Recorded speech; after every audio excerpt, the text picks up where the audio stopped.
పోలవరంతోనే భద్రాచలం మునిగితే కేసీఆర్ ఏం చేస్తున్నారని ప్రశ్నించారు రేవంత్ రెడ్డి. పోలవరం ఎత్తు పెంచుతుంటే కేసీఆర్ ఎందుకు మౌనంగా ఉన్నారని ప్రశ్నించారు.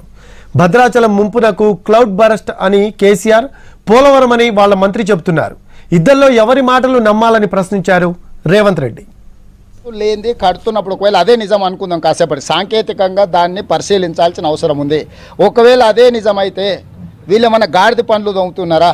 లేకపోతే రాధాకృష్ణ నేను శకావతులు మాట్లాడుతున్నాను, నేను పోలవరం ఎత్తులు తగ్గించేస్తున్నాను అని చెప్పినట్టుగా ఎక్కడ అధ్యక్ష ఇది అబద్ధాలకైనా కానీ ఒక వక్రీకరణకైనా కానీ ఒక హద్దు పొద్దు అనేది ఎక్కడైనా ఉండాలి కదా అధ్యక్ష.